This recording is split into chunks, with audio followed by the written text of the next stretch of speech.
Hey guys, thanks for joining us on another episode of I Only Ask Because. I'm here with my co host, Dr. E, and of course, Tony. So, we're going to let Dr. E go ahead and tell us what our topic is for the day.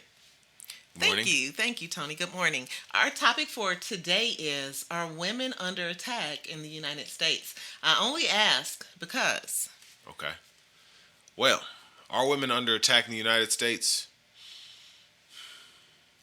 I would not necessarily say they're under attack, but I will say obviously it's like with any other marginalized group, and I do consider women to be a marginalized group.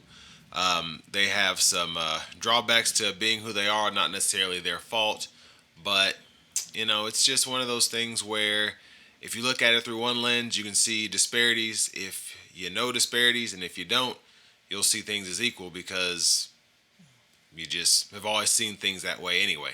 But that's just my opinion.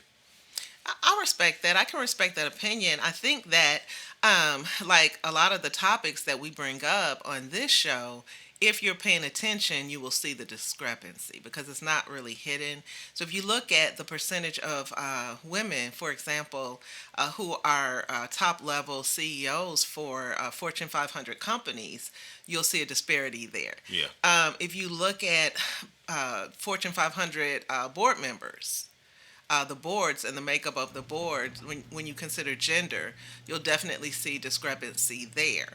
And so I'm trying to think, for example, um, well, I don't know. I mean, incoming administration and the number of women who have been tapped for high profile positions. So I think that, again, if you're paying attention, you will see discrepancies in terms of, for example, women's rights. There's a joke that's going around, but I'm not sure if it's supposed to be totally funny, where they talk about the fact that Viagra and those types of medications um, are covered by most insurance, and the same is not true for female specific drugs, for example. Hmm. And so I just think that right, and it's a kind of like moment because, like you said, if you're not paying attention, well, I may be paraphrasing, but if you're not looking for the discrepancy, then chances are pretty good you won't find it. Yeah. Well, do you think it's more of women are not necessarily are they being discriminated against, or are they just not fighting hard enough, or is it maybe possibly a little bit of both? So like I feel like a lot of women maybe don't try out or interview for certain positions because they feel like that they're already the odds are stacked against them, or just society's telling them, hey, you could never be the CEO of a company. And that's probably why. I mean, it's the same thing with, I feel, minorities in general. Like if you see a black billionaire or something like that, it's almost just like, oh wow, he's that black billionaire, or Oprah is that black woman billionaire. So I feel like that might have something to do with it as well. But I kind of want to get your take on that perspective. Well, I agree with you. There's certain things that you see, and you're like, don't think I've ever seen that before, right? But it's almost like celebrities when they say, well, somebody was an overnight success. Well, you didn't know about them yesterday, but that doesn't mean they haven't spent the last 15 years, Right. trying to expand their catalog and get in front of producers and all sorts of things. So I don't think that people really understand the power of a pipeline. Hmm. I don't know that a woman would get to be 35 and decide, you know what, I don't think I can ever be a CEO. Yeah. For example, if you look at the STEM field, the science, technology, engineering, and math, studies are showing that young girls as young as third grade are making the decision, even though on aptitude tests they're doing as well, if not better, than the male classmates. But they're deciding that STEM fields are not for them. Hmm. That's when the decision starts. And so there's so many programs out now that encourage young girls and that are specifically designed for young girls to see themselves as a scientist, or see themselves as a biologist, a marine biologist, whatever. And these programs are really important because whether or not it's intentional, what you'll find is that pipeline to STEM fields just shrinks and shrinks and shrinks more and more. So when you get to, say, undergraduate school, for example, you don't have as many women going in to undergrad in STEM fields. And as you matriculate sophomore, junior, senior year, that pool shrinks even more. Um, I think it's going to be difficult to pipeline any group if it's not intentional because, as you know, we all as humans have a tendency to be attracted to people who are like us. Right. And I'm no different. Just to have this built in affinity to people who, at least we think, people on the surface are like us. And as long as that's a real trait, I think the danger is we may always have a male in a white male dominated society because that's who has been dominating, and that is, that group will reach down and start a pipeline Okay. in Yeah. middle school or high school. And so expectations, I want to say self-efficacy, right? And so expectations play a huge role in what we ultimately become. Okay. So going back to what you said about just that starting in third grade, as young as third grade, what do you think is one of the biggest factors that it, I guess, contributes to that? Is it at home? Is it what you're seeing on TV? Is it what the teachers are expecting? Or is it what we see on social media? What do you think is driving that to be almost, I guess, it's almost limiting what we can become just in general, not only women, but everybody? Um, well, I can tell you what the studies basically have shown, and then I can tell you my personal experience working in that area. Okay. Um, so, the studies, for example, you mentioned, does it start in the home? Well, the percentage of young people, male or female, who enter STEM fields is definitely in part determined by the professions of their parents. And so I forget the exact statistic, but it's pretty overwhelming that if you have at least one parent working in a STEM field, you're more likely to choose that as a major in undergraduate school. Okay. But I think it's kind of, you see a lot of celebrity families, and the offspring of the celebrities decide to go into music if it's a musician, or acting if it's an actor. Mm-hmm. I don't think there's anything necessarily unusual about that because, let's face it, if your parents are your first teachers, and if that is really their universe, that's where they spend most of their time, that's where their network is. It makes sense that they would be able to help or assist or even influence their offspring to kind of move in that direction. Mm-hmm. And every now and then you'll hear an actor, for example, say, I did not want my kid to go into show business. Yeah. And, taking them at their word at the same time, that is their universe. Right. So I feel it's the same way in the STEM fields. Now, what I will say is, I don't want to play the blame game. Obviously, your home life has some influence on the career that you choose, or whether you choose a career at all. At the same time, going to personal experience, I had a student who I was mentoring, and they were able to report back to me that a professor had said to them in class that women don't belong in this field. Now, depending on how strong, your core is already, maybe that will just roll off your back. But maybe you're going to take at least a little bit of that to heart. And I mean, this student was knocking it out of the park. She had a high dollar internship with Nissan. Like, she was really, really killing it. She had a straight A average. But for a professor to say something like that, right? And this wasn't a one-on-one counseling meeting. So everybody in that class heard that. So the men in that class heard that. And if they were in a position to be influenced, now what you're doing is passing down bias through generations. And for what? So once you have a bias, and you're not aware of it, you really don't know what damage you could be doing. Because you're not aware. So you're saying things and you're moving in ways that really could be like I see certain communities out, but you don't even know you're doing it. So So, what can we necessarily do? I guess obviously, I one of the reasons I like having this platform is because I feel like a lot of communities that don't have a lot of influence, especially in America, I feel like this is a place where you can go and maybe listen to some perspectives that you don't hear out in the open that's trending, this, that, and the other. So, what can we do, I guess, as an audience to better that situation, not only for women, but for really everybody to be more inclusive in STEM fields?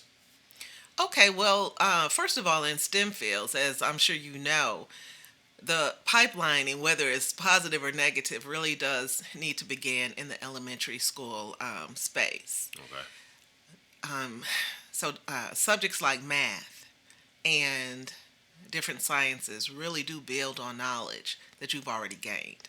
So, is it possible to be a junior in high school and decide, you know what, I really want to pursue chemistry? It absolutely is. However, if you've been exposed to STEM starting from elementary school, you will you will be more equipped academically to be able to make that a reality. It's possible whether or not you did, but it's going to be more likely if that's kind of how you built your identity. There's actually something called a STEM identity, and people are studying that as we speak.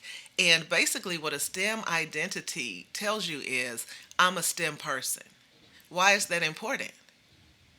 Because at some point, and we all hit it, you are going to hit a wall that feels like a brick wall or a concrete wall in terms of your academics. If you think that you've just been lucky up to that point and you're really not a STEM person, you're much more likely to convince yourself that maybe this isn't for you. And there's quite a bit of attrition sophomore, junior year for students who have even decided to pursue a STEM academic subject.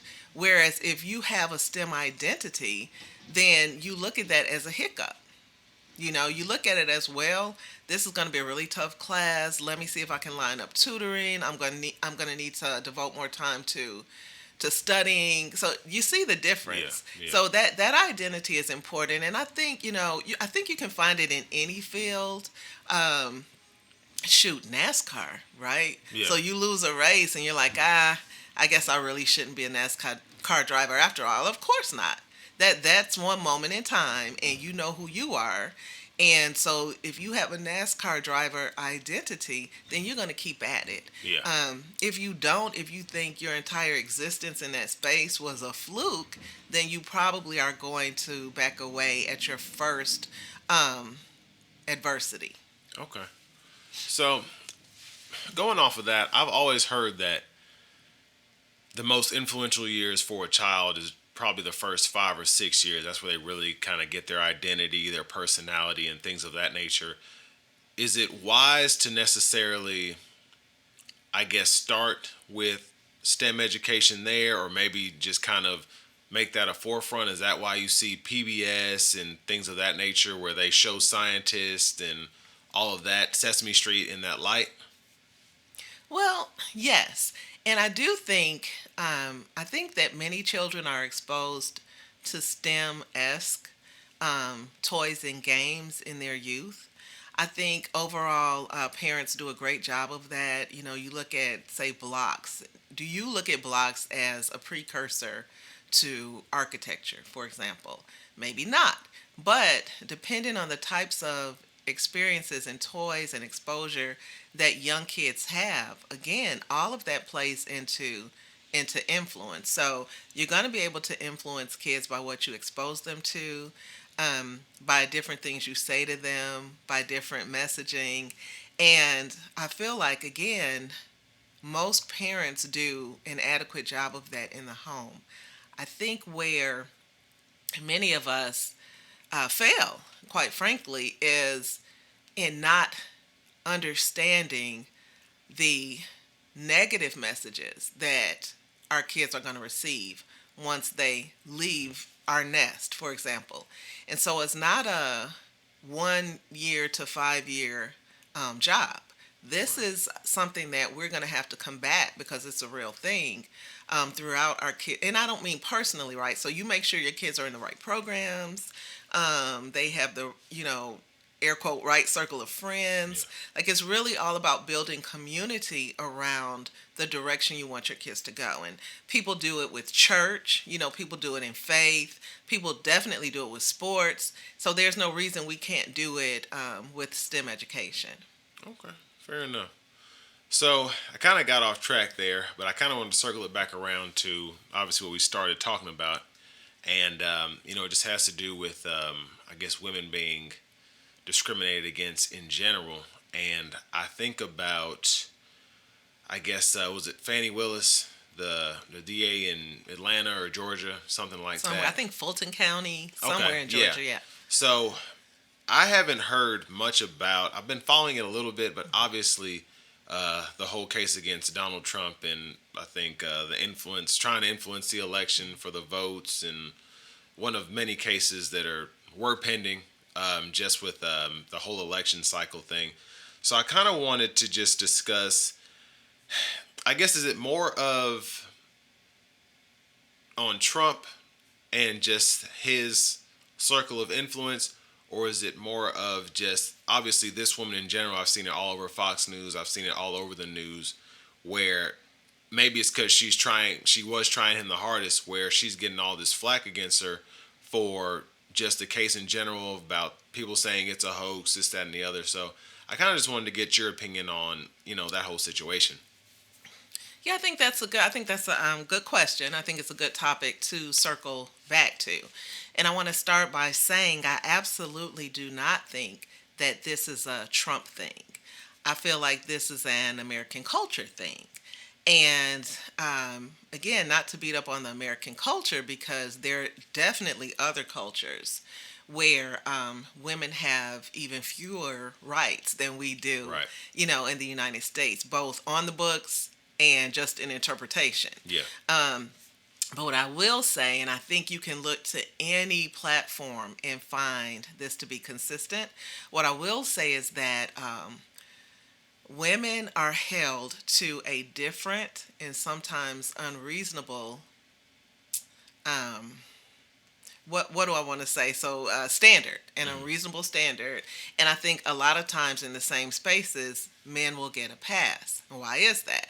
Again, if we're saying that most of these spaces are in one way or another primarily um, influenced by men, it's not an indictment on men to say that the outcome is women's thoughts and needs and wants and ideas and rights get left off because we're not even at the table to be able to interject. Hey, and the times that we are at the table, a lot of times there's one of us, Mm-hmm. right? And so now you've got to make a very smart judgment as to whether you want to be that catalyst, Yeah.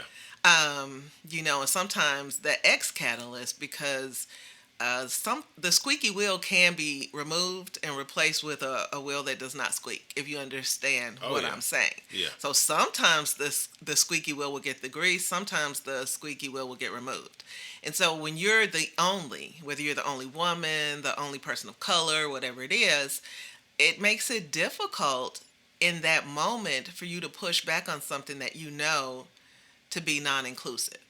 Um, so I feel like all of that plays into it. I do think that in terms of Donald Trump, since you mentioned him specifically, I do think that he is benefiting from a culture that is very patriarchal. I will say that. I think since we're on the topic, I think he's also benefiting from a culture that leans very white supremacy aspirant. I will say that. Okay. And so the fact that this person and people like him and people around him are able to capitalize on the culture does not mean we can blame them for the culture that we're existing in now. Okay. if that makes sense. It's going to take everybody. Like, I don't think that Donald Trump can call a press conference and say, "Hey, just want to let y'all know, as far as the United States is concerned, since I'm about to be the president of this country, I just want y'all to know that we're no longer going to be misogynistic, and we're going to cut out all that patriarchy, and we're not going to." Be racist and oppressive to any groups. I mean, he could say it. I think it would send quite a few people to the nut house immediately.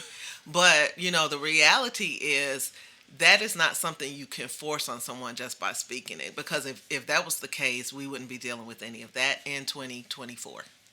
Well, yeah, and it kind of reminds me of almost like juries, and you've heard about this. And I always think about To Kill a Mockingbird, and it was supposed to be a jury of his peers, and of course, this was in the what was it, the 30s or 40s. It's supposed to be set in like the mid 1900s, and of course, the movie came out after the book. And I always think about the jury that's just, it's an all white, all male jury that is trying this black man for doing something that basically there was no evidence against. And basically, like in a Perry Mason movie or a Perry Mason TV show, she all but admitted to she lied, and they still convicted this man. And I feel like that's kind of what you're looking at when you go even to, like you said, about government. So if we're all sitting on this board or we're sitting on this panel and you're the one woman, the one person of color, or if you're that one black person that's on a jury and you see things a different way than everybody else, it's going to be nearly impossible, very nearly impossible to get the other 11 people to see things from your perspective because they basically already have their own perspective. Depending on what case you're looking at, I think if it's against, if it's the Ku Klux Klan or whatever, I mean, there have been cases where even then, going 50, 60 years ago, where they would get off just because they're like, yeah, I don't see the issue with that. You still see that in today's society, and that's kind of what I feel like a lot of people don't see. But at the same time, I feel like they do, and that's why people are so scared of having immigrants come in, having certain people, especially people of color, be in positions of power because they see it as, oh, well, now we don't have a say, or they're going against our way, where it's always been, going back to what I said the other day, 99% against the 1%. But if you have 99%, I feel like being inclusive really shouldn't affect you unless you're scared that 50, 60 years from now, you'll be the new minority. And even then, you really shouldn't be afraid of what's to come because if you do right by people, it really shouldn't matter. And I feel like I see that a lot in work, just when I go to work or whatever. If you do right by me, I don't care what color you are. If you do right by me, I'm going to do right by you because then we're not having to see color. But if I can see, like we always talk about, just these blatant biases, I'm going to feel some type of way if I'm put in the same position. I definitely wouldn't react the same way that you would, but I will remember that, and I want to make sure that that doesn't happen again. So maybe I will overcorrect, things of that nature. I think about apartheid. Like, a lot of people were just on that because they're like, hey, they're over there, they're this, we're over here, we're this, just separate but equal. But when you have to share a space, and you even see that today with Israel on the Gaza Strip, if you have to share a space and one side feels like they're not included, whether no matter what side you see is right or wrong, there are going to be issues there. Uh, okay, so you touched on like five different things. I'm hoping I'll be able to remember. I appreciate the To Kill a Mockingbird reference, one of my favorite movies as a kid growing up. Um, a jury of our peers. So while I appreciate the historical perspective, I think you went back like way too far. I want to say last month a gentleman was exonerated for killing. So a white gentleman was exonerated for killing a black gentleman on a New York subway Mm-hmm. line by a jury of, I guess, his peers. Unfortunately, because the makeup of the jury, I want to say, and we can fact check, but I want to say 11 Caucasians to one non Caucasian. I didn't research to see what ethnicity. I don't know that it matters. But what we're talking about is bringing extreme bias to a situation, and often it is subconscious bias, You don't right? think it was intentional? You know what? What I think really is not important if I can't prove it. But since you ask, I think the chances are 50-50 that it was intentional or not intentional, and I'll tell you why. Um, Yesterday, I had a business lunch at a really popular local restaurant here, and I typically order the same thing when I go there. Just, I'm a creature of habit, and so I ordered what I order, and the young lady I was meeting with ordered what she orders. But the waiter got our orders wrong. So he got the entrees right, but he brought me creamed spinach as a side. And I don't know if I've ever actually tasted cream spinach, but just looking at it, I was like, ugh, I hate to send food back. I hate to be wasteful, but I really couldn't see myself eating that. I always get the mushrooms that they send, it's in clear broth and everything. But what the gentleman said to me was, go ahead and keep the cream spinach and I'll bring you what you asked for originally. I didn't even want to keep, like, I don't want it in front of me. I'm Yeah. not comfortable with that. So I'm looking at it like, wonder what the cream is. And I asked him because I'm still considering maybe I will try this. And he's like, well, the cream is a creamy Parmesan sauce, whatever. I'm still looking at this spinach like, I don't think I can do it. I never tried the spinach. I gave it to the person I was meeting with. She ended up taking it home. Everybody wins. Everybody's happy. But when I'm when I bring up bias and I'm trying to use a light, version of bias, but the reality is I'm biased against cream spinach and I don't remember ever having tried it. Or I'm biased against cream spinach maybe because I did try it once and it was not a good experience and so I determined I wouldn't try it again. So if we can take that example of my bias over a side dish at a restaurant and expand it out to people's biases over um, other people Yeah. that they may not really know. They may have had one poor experience or heard about a poor experience. And let's face it, in the United States, it's almost impossible not to hear about a negative experience with a person from a minoritized group because that's just what we do. Yeah. Um, so for someone to decide, you know what, that's not my cup of tea. I mean, they can exist. We can coexist as long as they stay over there. That to me is the foundation of bias anyway. Yeah. You know. So, and I'm the first to admit that yes, I have biases, but when it comes to human beings, I try and check my biases whenever I can because I feel like that's my responsibility as an adult, and that's my responsibility as a thinking person, and quite frankly, as a citizen of the planet and of the United States. That's my responsibility, and I feel like if we all looked at situations that way, we would have so fewer instances of, say, violence, for example, between different types of groups. So, going back to, I guess, when we were talking about just women in general, I would like to also kind of throw in there uh, minoritized women as well, because I feel like there's a continuum and it's not a level playing field. I don't know that it ever will be. But I do think that it's important that we realize that our experience and the experience is not necessarily the same thing. Yeah. Um, One quick example I like to use is when I worked for the Center for Disabled Student Services. And I was really made aware of a lot of things I had been completely oblivious to before.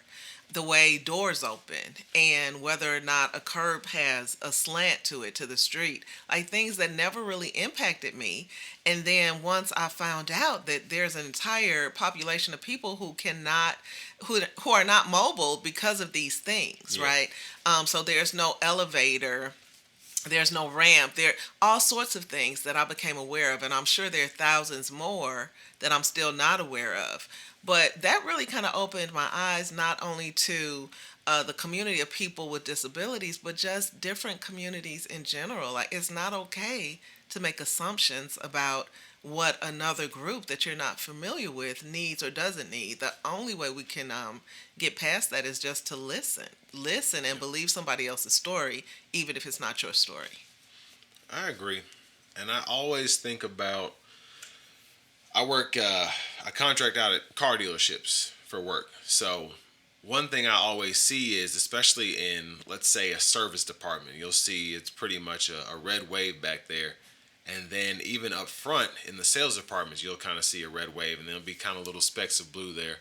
But people are so, like we talked about the other day, the bubble. I feel like so many people are in their own bubble that they've created. And a lot of the times, like you said, if you go against another bubble, it's not going to be the exact bubble that you see. And I know a lot of people that just know me working there. I've already influenced their bubble, but it's almost something that they still, okay, here's this one outlier here. But Right. there are so many different people that have different thoughts, were raised differently.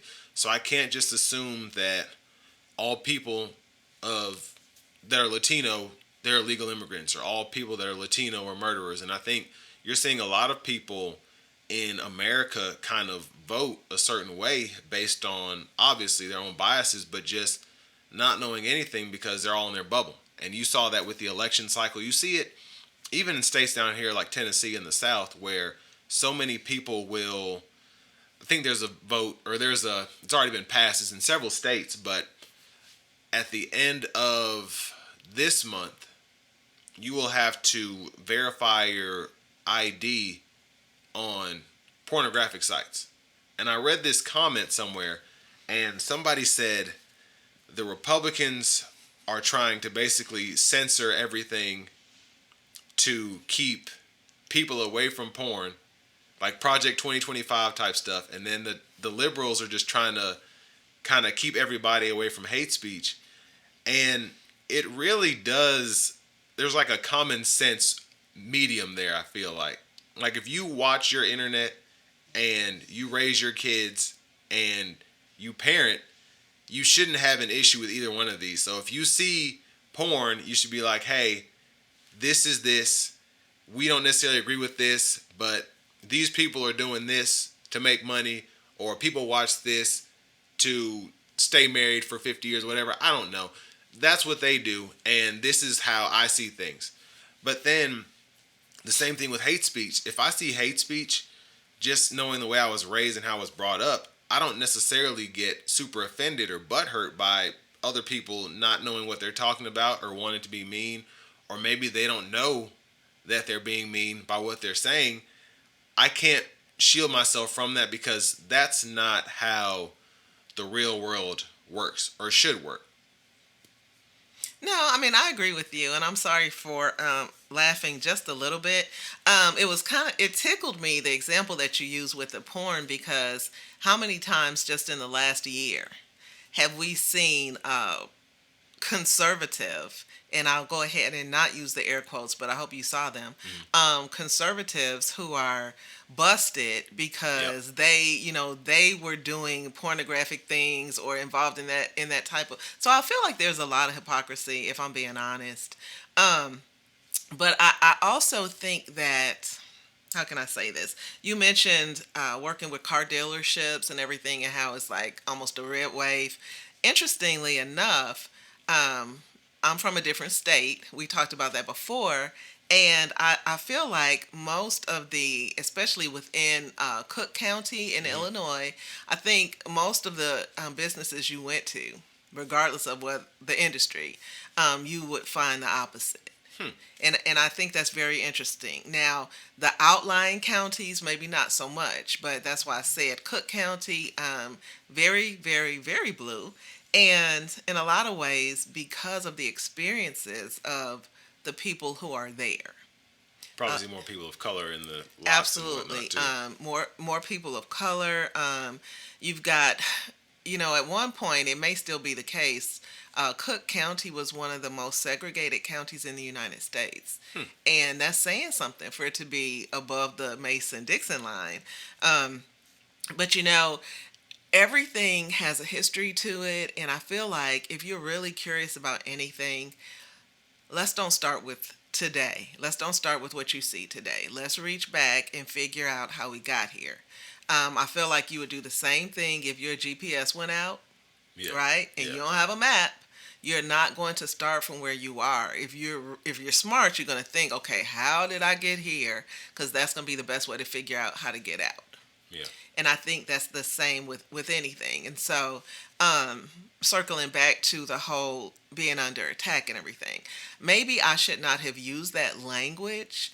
I feel very strongly about certain groups being feeling as though we're under attack. Right. So I think about having to donate to something called the Period Project because they're young girls who are missing school because they get their periods and their families cannot afford to buy feminine products for them. And so nonprofits are popping up everywhere to try and support these young ladies.